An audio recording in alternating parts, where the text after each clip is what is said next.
Hai, perkenalkan namaku Cindy Damayanti dari Fakultas Dakwah dan Komunikasi, Prodi Manajemen Dakwah.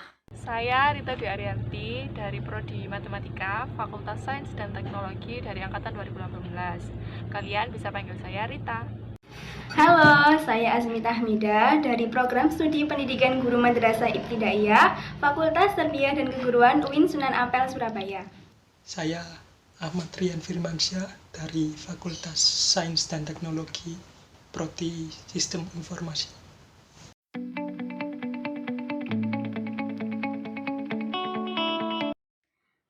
Coronavirus Disease 2019 atau biasa kita kenal dengan COVID-19 ini merupakan penyakit yang disebabkan oleh virus yang menyerang sistem pernafasan kita. Nah, infeksi yang disebabkan dari virus ini bisa mengakibatkan gejala ringan pada sistem pernafasan, juga bisa menyebabkan infeksi paru-paru berat hingga kematian. Virus yang sedang viral di tahun 2020 pada bulan Maret, waktu itu membuat semua siswa, semua mahasiswa, dan semua pekerja diliburkan selama 2 minggu. Tapi karena kendala-kendala yang harus membuat kita harus libur kembali dan harus berada di rumah terus, akhirnya COVID ini menjadikan kita semakin selalu ada di rumah gitu. Menurut saya, virus COVID-19 merupakan salah satu virus yang sangat berbahaya, di mana penularannya juga relatif cepat, serta harus diwaspadai oleh semua kalangan masyarakat. Yang saya tahu mengenai COVID-19 yaitu virus yang mengakibatkan infeksi saluran pernafasan ringan hingga sedang. Dan pertama kali ditemukan yaitu di Wuhan di akhir tahun 2019 dan mulai menyebar ke berbagai negara lain pada 2020 yang mengakibatkan pandemi di dunia hingga sampai saat ini 2021.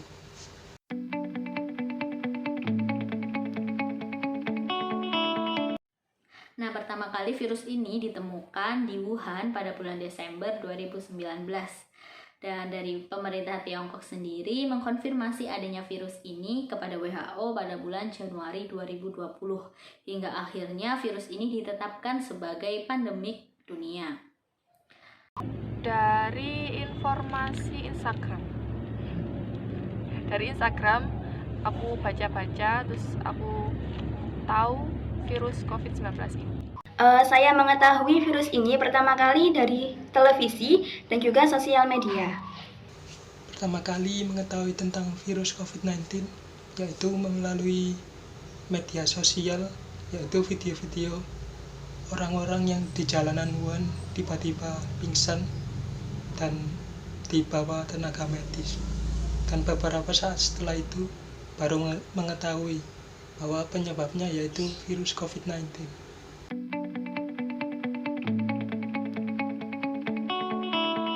Mendengar pertama tentang virus ini pastinya saya terkejut, dan itu juga berlaku untuk semua orang ya. Dan juga khawatir bila virus yang di Wuhan itu masuk ke Indonesia.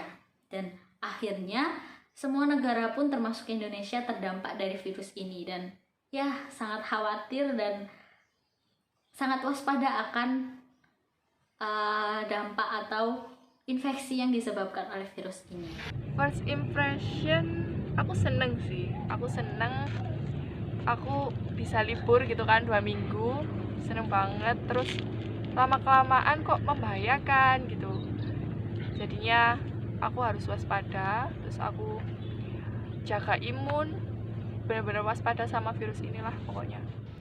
Awalnya sih biasa-biasa aja, nggak terlalu takut atau yang kayak gimana-gimana. Tapi lama-lama seiring meningkatnya kasus COVID-19 di Indonesia, khususnya di Jawa Timur itu sendiri, jadi agak sedikit parno gitu. Pertama kali mengetahui virus COVID-19 ini ya santai saja, karena tidak akan berpikiran akan masuk ke Indonesia seperti virus-virus pada umumnya yang bisa dikontrol oleh pemerintah. Dan beberapa saat setelah itu muncul berita bahwa ada orang Indonesia pertama yang positif COVID-19, dan itu sudah menjadi bukti bahwa orang Indonesia tidak kebal COVID-19.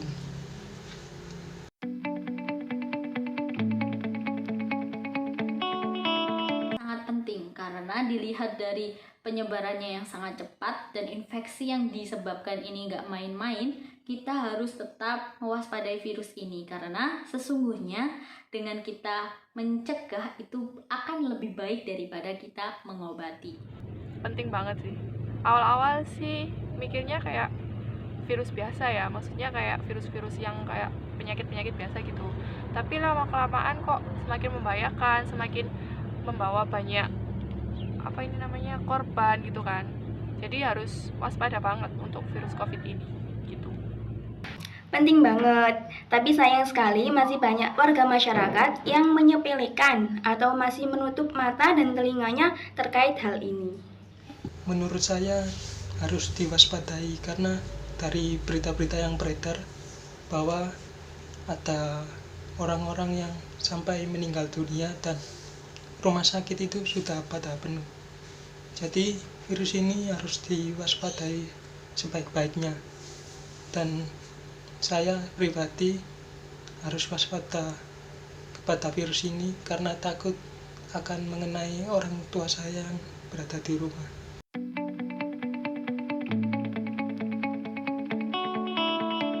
Jika membicarakan dampak dari suatu kejadian, ini pasti kita melihat dari dua sisi, di mana bisa melihat dari dampak positif dan dampak negatifnya. Dan adanya COVID-19 ini memiliki dampak yang sangat besar kepada seluruh aspek dari berbagai sektor.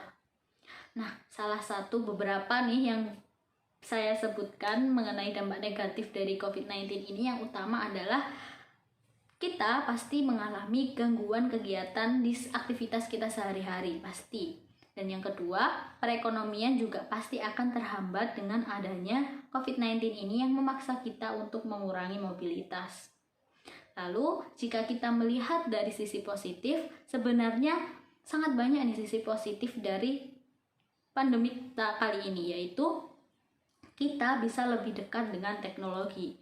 Kenapa bisa? Karena kita pendidikan, lalu organisasi, pekerjaan, UMKM, dan lain-lainnya, ini kita diharuskan untuk lebih dekat dengan teknologi informasi, di mana kegiatannya melibatkan teknologi. Jadi, bisa dianggap pandemi ini sebagai batu loncatan kita, khususnya Indonesia, untuk transformasi teknologi informasi yang lebih cepat. Wah, banyak banget sih. Yang pertama, ekonomi pastinya. Terus pendidikan, kemudian apa lagi ya? Banyak lah pokoknya. Dampaknya banyak sih ya, dari segi perekonomian yang merosot, kemudian pendidikan yang dialihkan menjadi pembelajaran daring, sampai pada permasalahan kesehatan yang berujung kematian. Tampaknya kalau dari saya pribadi, mungkin ke orang tua ya. Karena orang tua mengalami penurunan pendapatan yang sangat signifikan, sehingga orang tua melakukan pekerjaan yang lebih keras, mencari pundi-pundi uang dari tempat-tempat yang lainnya, dan hidup di zaman sekarang ini sudah sangat mahal. Kami hanya orang kecil.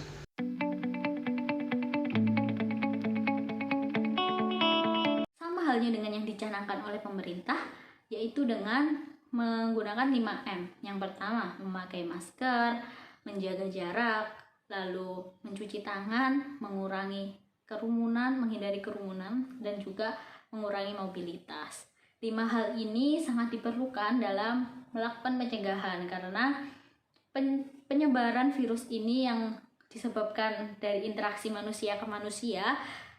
Dengan melakukan 5 hal ini sangat efektif bagi kita untuk bisa menghindari penyebaran virus COVID-19 ini. Sebenarnya kalau langkah sih dari pemerintah udah benar ya. Kayak work from home, school from home, pray for home, itu udah benar sih. Cuman dari masyarakatnya sendiri yang kurang. Jadi dari masyarakatnya sendiri itu mungkin kurang sosialisasi, kurang edukasi. Jadi mereka itu untuk menjalankan langkah tersebut itu masih ragu gitu. Jadinya harusnya ada tambahan edukasi, ada tambahan kayak sosialisasi, seperti itu sih untuk langkahnya.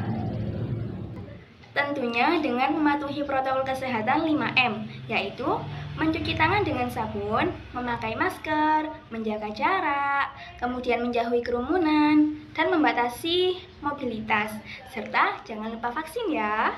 Mungkin mulai dari mematuhi peraturan yang dirancang oleh pemerintah, yaitu 5M. Dan saya mengikuti itu semua. Sekarang saya menjadi anak rumahan sekali, tidak kemana-mana, dan hanya bersosialisasi hanya di keluarga saja.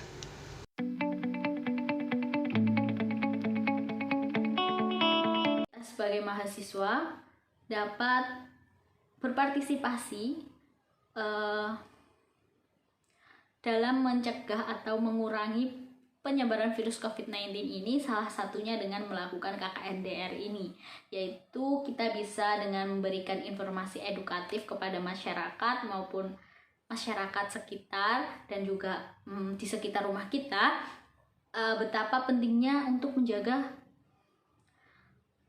mematuhi peraturan pemerintah tersebut. Jadi melalui KKNDR ini kita berharap banyak informasi yang kita sampaikan dan juga hal-hal yang kita berikan dapat bermanfaat dan juga pastinya menyadarkan lebih kepada masyarakat dan menambah informasi, edukasi, pengetahuan lebih kepada masyarakat akan betapa pentingnya kita menjaga protokol kesehatan agar kita semua dapat terhindar dari wabah COVID-19 ini dan COVID-19 ini akan segera berakhir.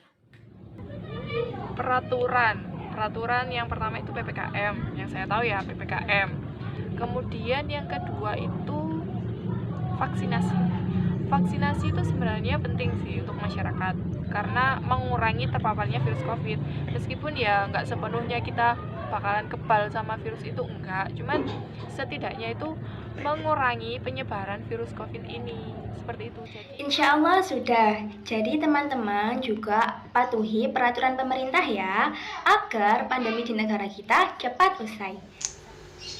Saya sangat mengikuti peraturan yang dirancang pemerintah. Sekarang saya menjadi anak rumahan, tidak kemana-mana. Dan bukti lainnya, saya sudah vaksin beberapa hari yang lalu. Itu sudah menjadi bukti saya mengikuti peraturan yang dirancang pemerintah. Jadi melalui video ini kami ingin melakukan edukasi bahwa harus mewaspadai COVID-19. Jadi untuk kalian-kalian semua jangan takut vaksin ya. Terima kasih. Sampai jumpa lagi. Terima kasih.